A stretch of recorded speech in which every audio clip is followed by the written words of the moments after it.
박근혜 전 대통령이 국정원으로부터 받은 자금 수십억 원 가운데 일부를 기치료와 주사비 등 개인 용도로 사용한 것으로 드러났습니다. 검찰은 박 전 대통령을 국정원 뇌물 혐의로 추가 기소하면서 이 같은 수사 내용을 공개했습니다. 취재기자 연결합니다. 권남기 기자. 네, 서울중앙지방검찰청입니다. 예, 박근혜 전 대통령이 국정원으로부터 받은 자금의 사용처가 구체적으로 나왔군요. 네, 그렇습니다. 박근혜 전 대통령이 국정원으로부터 상납받은 돈 일부를 기치료와 주사 비용 등 개인적 용도로 사용한 것으로 드러났습니다. 서울중앙지방검찰청은 조금 전 박근혜 전 대통령을 추가 기소하며 이 같은 수사 내용을 발표했습니다. 검찰 조사 결과 박근혜 전 대통령은 남재준, 이병기, 이병호 등 전직 국정원장 3명으로부터 국정원 자금 36억 5천만 원을 상납받았습니다. 이 가운데 3억 6,500만 원을 최순실 씨의 차명 전화요금과 기치료 등 개인적 용도로 사용했습니다. 참고로 당시 박 전 대통령과 최순실 씨 등이 3년 동안 사용한 차명 전화기만 51대에 달하는 것으로 검찰은 보고 있습니다. 상납받은 국정원 자금은 측근들을 챙겨주는 용도와 함께 옷값에도 쓰인 것으로 보이는데요.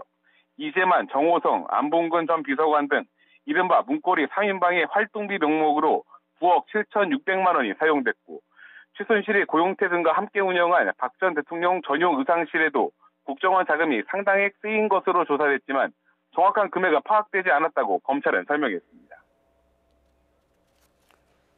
자, 권남기 기자, 이렇게 박 전 대통령과 측근들이 개인적으로 사용한 돈이 모두 국정원 예산이라는 건데요. 36억 5천만 원. 이 돈은 어떻게 국정원에서 청와대로 건너가게 된 겁니까? 네, 국정원 자금 상납은 지난 2013년부터 지난 2016년까지 이루어졌습니다. 매달 현금 5천만 원씩 받다가 나중에는 1억에서 2억 원으로 상납 금액이 증가했는데 이 모든 돈이 뇌물이라는 것이 검찰의 판단입니다. 받은 돈 대부분은 이재만 전 청와대 비서관이 총무비서관실 금고에 넣어두고 박 전 대통령의 지시를 받아 꺼냈었는데요. 특히 검찰은 박 전 대통령이 당시 안봉근 전 비서관을 통해 국정원에 자금을 요청한 점을 조사 과정에서 확인했다고 밝혔습니다.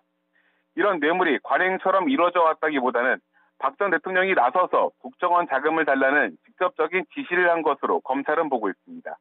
검찰은 이와 함께 앞서 국정농단 특검 당시 확보한 최순실 씨의 자필 메모를 증거 가운데 하나로 제시했습니다. 이들 문고리 3인방의 명절비와 휴가비 지급 내용이 담긴 메모로 최순실 씨가 박 전 대통령을 도와 국정원 상납금을 관리하고 쓰는데 개입한 정황이 드러나는 부분입니다. 다만 검찰은 박 전 대통령과 최순실 씨가 검찰 조사를 거부함에 따라 최 씨에게 국정원 자금이 얼마나 건너간 것인지는 확인하지 못했다고 설명했습니다.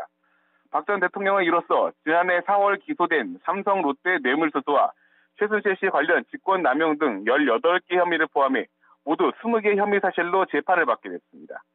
지금까지 서울중앙지방검찰청에서 YTN 권남기입니다.